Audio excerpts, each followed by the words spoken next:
जो हिमाचल मैंने अभी तक देखा है वो हिमाचल ऑलमोस्ट रोड से कनेक्टेड है। लेकिन एक और हिमाचल भी है जिसे मैंने सिर्फ फिल्मों में देखा था और इमेजिन करता था। Beautiful valleys, untouched landscape, glacier से निकलते हुए वाटरफॉल्स और उन्हीं पहाड़ों के बीच छुपी हुई एल्पाइन लेक्स।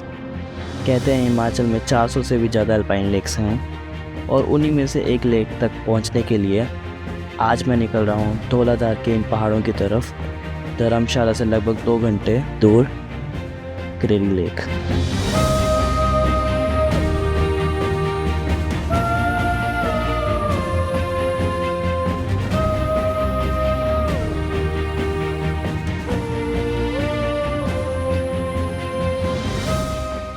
ये लेक अपने आप में ही बहुत ही खूबसूरत जगह है, लेकिन इस ट्रैक का स्पेशल सिर्फ ये लेक नहीं बनती। इस सफ़र की शुरुआत होती है करेरी विलेज से, एक छोटा सा पहाड़ी गांव जहाँ ज़िंदगी आज भी बहुत ज़्यादा सिंपल है। ज़्यादातर लोग यहाँ खेती पर ही डिपेंड करते हैं और इतना सुंदर होने के बावजूद भी ये विलेज अभी तक काफ़ी अंडररेटेड है। और इसी गांव से शुरू होता है करेरी लेक का ट्रैक का सफ़र।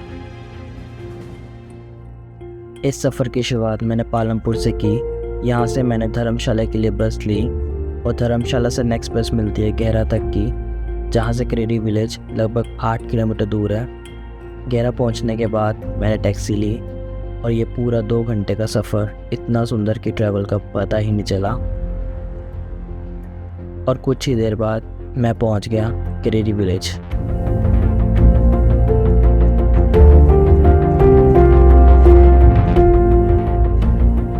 करेरी विलेज पहुंचते ही मुझे सबसे पहले एक चीज़ फील हुई, ये जगह हिमाचल की बाकी विलेज जैसा बिल्कुल नहीं था।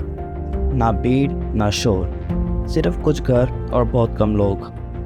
पीछे खड़ी धौलाधार की स्नो पीक्स और बीच में बसा एक छोटा सा विलेज, बिल्कुल वैसा ही जैसा मैं हमेशा ड्राइंग में इमेजिन करता था।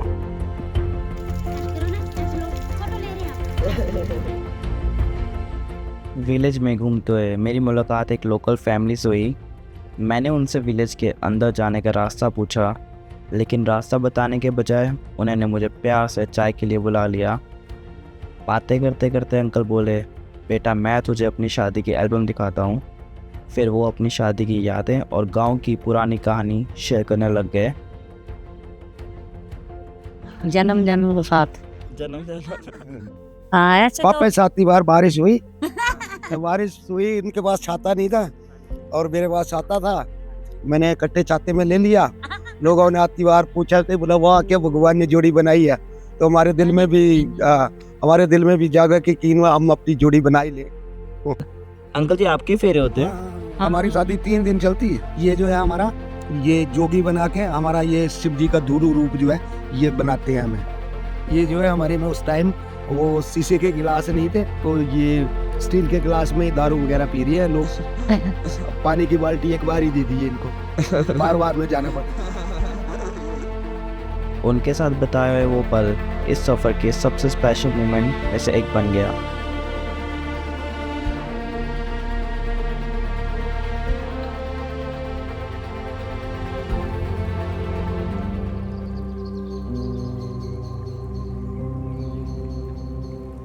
सो all right guys, good morning. So जैसा आपने कल देखा, मैं करेरी विलेज पहुंच चुका हूं और यही है बेस कैंप इस ट्रैक का। और ये ट्रैक कर रहे हैं हम अप्रैल मंथ में, और मैंने सुना है लोकल्स ने बताया ये ट्रैक इस टाइम काफ़ी सुंदर है और काफ़ी स्नो भी है ऊपर, तो बहुत मज़ा आने वाला आगे। Let's see. तो मैं निकल पड़ा हूँ ट्रैकिंग की स्टार्टिंग पॉइंट की तरफ, जो करेरी विलेज से लगभग 2 किलोमीटर ऊपर नोहाली ब्रिज से शुरू होता है।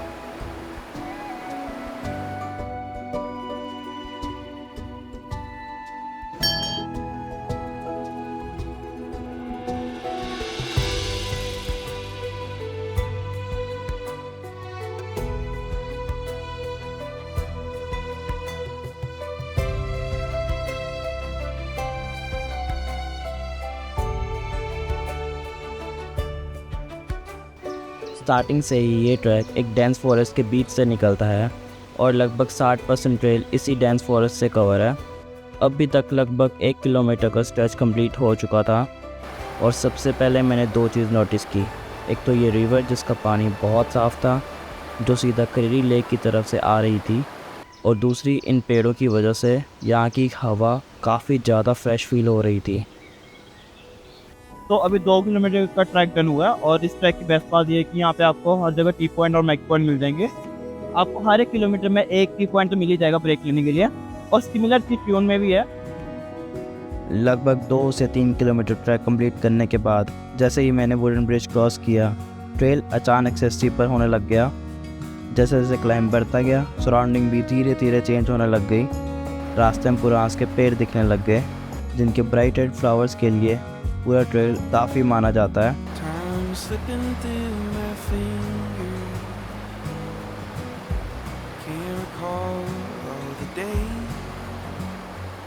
कहते हैं करेरी लेक ट्रैक सिर्फ अपनी लेक के लिए ही नहीं, बल्कि इन पुरास के फूलों के लिए भी काफ़ी फेमस है। यहाँ के लोकल इन फूलों से चटनी बनाते हैं, जो हाई एल्टीट्यूड में काफ़ी यूज़फुल मानी जाती है।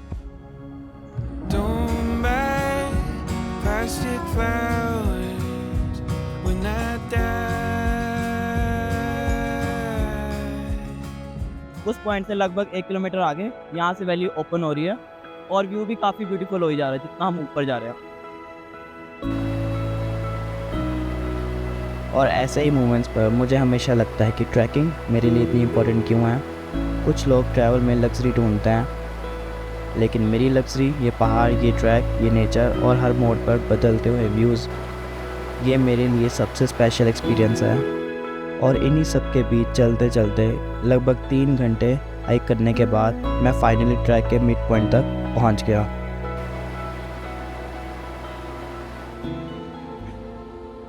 मिड पॉइंट पर थोड़ा रेस्ट किया, लंच के बाद ट्रैक दोबारा शुरू किया, और रास्ते में लोकल से एक इंटरेस्टिंग बात पता चली। करेरी लेक के आगे धौलाधार के अंदर और भी कई सैक्रेड लेक्स हैं, जिन तक पहुंचने वाली जर्नी को 7 ताल यात्रा कहा जाता है।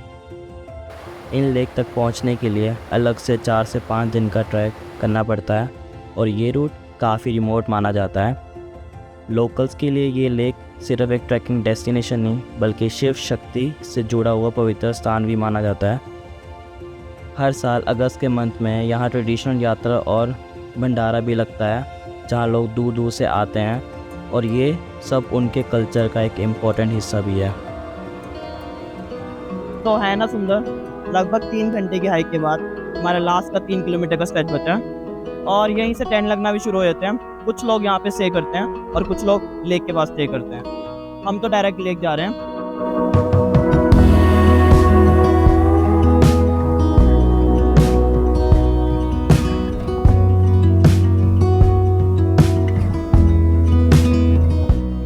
लास्ट स्ट्रेच पर पहुंचते ही ट्रेल बिल्कुल चेंज होने लगा, और धीरे धीरे रास्ते पर स्नो दिखनी शुरू हो गई।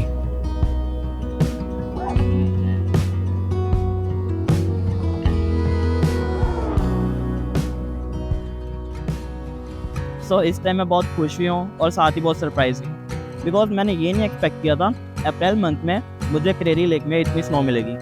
अभी करेरी लेक यहाँ से 2 किलोमीटर है और स्टिल इस टाइम बहुत स्नो मिल रही है। पूरा पैच अब स्नो से कवर आगे वाला, और अप्रैल में स्नोफॉल देखना थोड़ा अनएक्सपेक्टेड था, बट काफ़ी मज़ा आ रहा है। बहुत सुंदर है।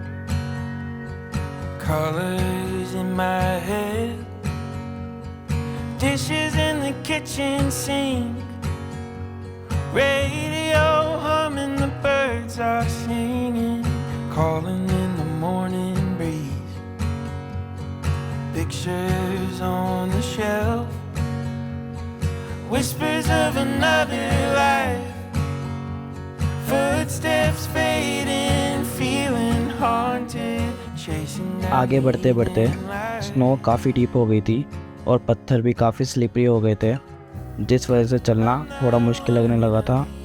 लेकिन इसी स्ट्रेच पर पहली बार धौलाधार रेंज क्लियरली दिखने लगी थी, और उन पीक को देखकर फील हुआ कि लेक अब ज़्यादा दूर नहीं रही।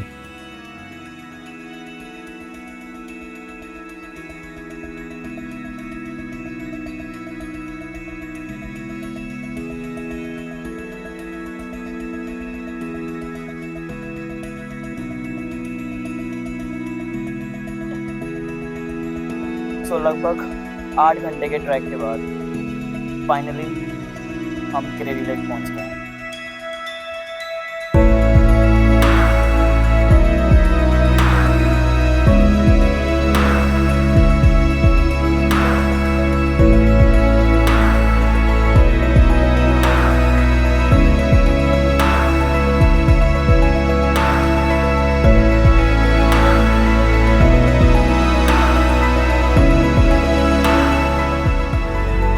ये लेक मेरी एक्सपेक्टेशन से कहीं ज़्यादा खूबसूरत निकली और स्नो ने इस जगह को एक अलग ही फील दे दिया था। उस वक्त बस एक ही थॉट था कि यहाँ तक आना वर्थ इट था, लेकिन धीरे धीरे अंधेरा होने लगा था और हमें वापस कैंप की तरफ निकलना पड़ा।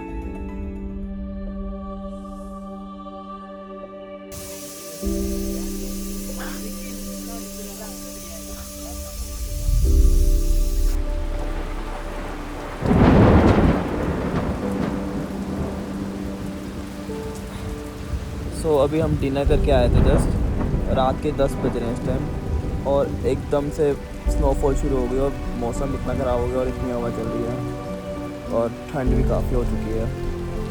पता नहीं यार कैसे कटेगी, बट उसके बाद रात ने अपना असली रूप दिखाया। स्नोफॉल बढ़ती गई, ठंड भी काफ़ी ज़्यादा हो गई थी और नींद आना ऑलमोस्ट इम्पॉसिबल लग रहा था। कुछ घंटे ऐसे ही निकल गए, फिर अचानक सब कुछ शांत हो गया, ना हवा ना बारिश। मैं टेंट से बाहर निकला और मैंने जो देखा वो बिल्कुल अनएक्सपेक्टेड था।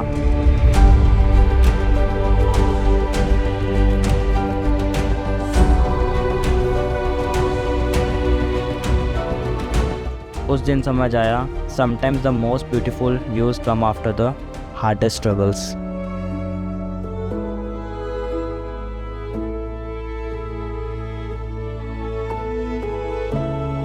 Very beautiful good morning from this beautiful view.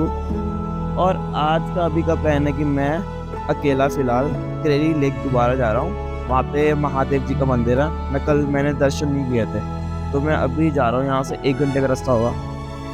सो अभी अराउंड 7 बजे मॉर्निंग के, और मैं अकेला निकल पड़ा हूँ उस मंदिर की तरफ जो करेरी लेक के जस्ट साथ में। मुझे एग्जाइटमेंट नहीं रहना था कि मैंने मंदिर में मत्था नहीं टेका, इसलिए मैं जा रहा हूँ।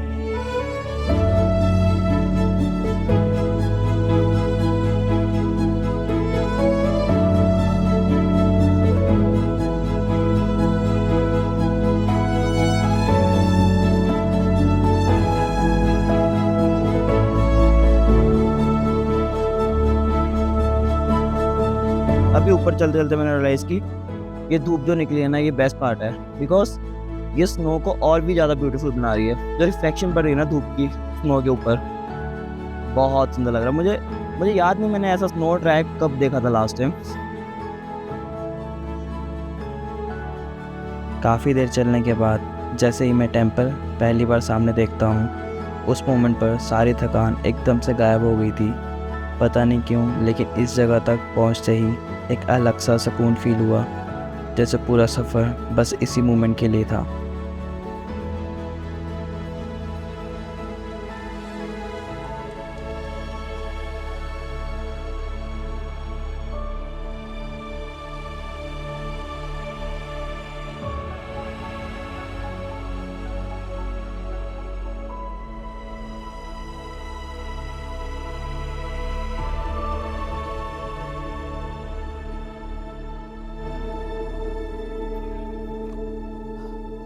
सो फाइनली आधे घंटे की हाइक और करने के बाद दर्शन हो चुके हैं और बहुत अच्छा और बहुत सुकून मिल रहा।